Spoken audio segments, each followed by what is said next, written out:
Hello বন্ধুরা, welcome to my channel. আমরা প্রতিদিন যে রান্না খাই, আমরা একঘেয়ে রান্না খেয়ে খেয়ে বিরক্ত হয়ে যাই, তখন একটু নতুন কিছু খাওয়ার ইচ্ছে করে। তাই আজকে আমি নিয়ে এসেছি একটা রেসিপি যেটা আমার কাছে ভীষণ ভালো লাগে, দই পটল। আমি দই পটল বানানোর জন্য এখানে কিছু পটল নিয়েছি। আপনারা দেখুন কিভাবে আমি ছিলেছি।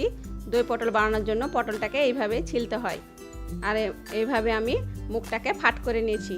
এরপরেতে কিছু সামান্য লবণ আর হলুদ আমি মাখিয়ে নেব।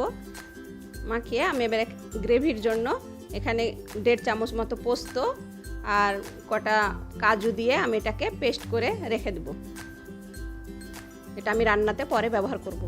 আর একটা ছোট মিক্সচারের কোটাতে আমি কিছুটা আদা আর 3টে কাঁচা লঙ্কা দিয়ে এটাকেও পেস্ট করে নেব।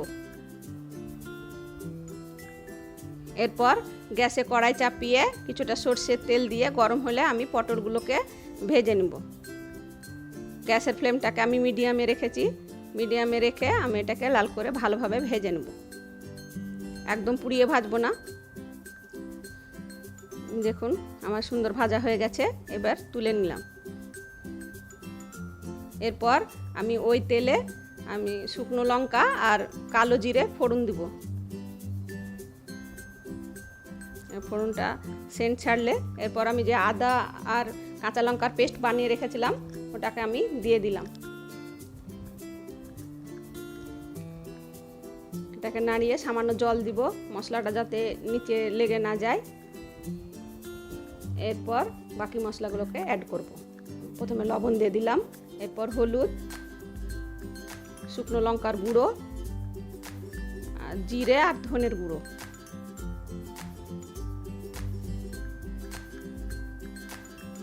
ভালোভাবে মিক্স করে নিব। এরপর যে কাজু আর পোস্তর পেস্টটা করে রেখেছিলাম ওটাকেও দিয়ে দিব, দিয়ে ভালোভাবে মশলাটাকে কষাবো। কোড়োটা দিয়ে কিছুটা জল আমি এখানে দিয়ে দিলাম। মশলাটাকে ভালোভাবে কষিয়ে নিব। এখানে আমি কিছুটা কাশ্মীরি লাল লঙ্কার গুঁড়ো দিলাম রঙের জন্য, এটা অপশনাল, আপনারা না চাইলে না দিতে পারেন, কিন্তু দেখতে ভালো লাগবে বলে আমি দিলাম। এরপর কিছু এখানে সামান্য আমি চিনি দিলাম টেস্টের ব্যালেন্সের জন্য। এরপর পটলটাকে দিয়ে এটাকে ভালোভাবে নাড়িয়ে নেব। এরপরে আমি 3 চামচ মতো দইকে ভালোভাবে ফেটিয়ে এখানে অ্যাড করব। দই দেওয়ার পরে গ্যাসটাকে একদম স্লো করে দিব।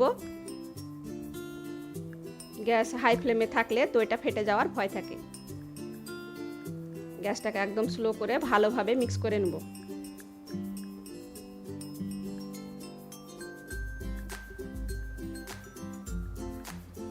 দেখুন আমার সুন্দর পটলের সঙ্গে দইটা মিক্স হয়ে গেছে, মশলা সব কষানো হয়ে গেছে, তেল ছেড়ে দিয়েছে। এরপর আমি ওতে সামান্য জল দিলাম। জল দিয়ে আমি ঢাকা দিয়ে কিছুক্ষণ রান্না করব। পটলটা ভাজার সময়তে মোটামুটি 80% সেদ্ধ হয়ে গেছিলো। যেটুকু বাকি আছে এটা মশলার সঙ্গে মশলাটাও ভিতরে ঢুকবে আর খুব নরম হয়ে সেদ্ধটাও হয়ে যাবে। দেখুন গ্রেভিটা টেনে নিয়েছে, একদম গাঢ় হয়ে গেছে।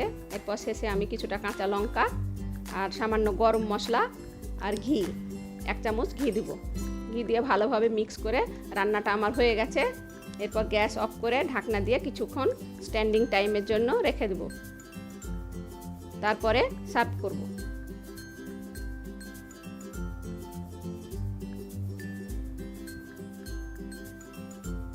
দেখুন খুব সুন্দর হয়েছে। এই রান্নাটা আপনি ভাত, রুটি, পরোটা, পোলাও, ফ্রাইড রাইস যে কোনো কিছুর সঙ্গে সার্ভ করতে পারেন। ভীষণ ভালো হয় খেতে। আমি আশা করছি আপনাদেরও ভালো লাগবে।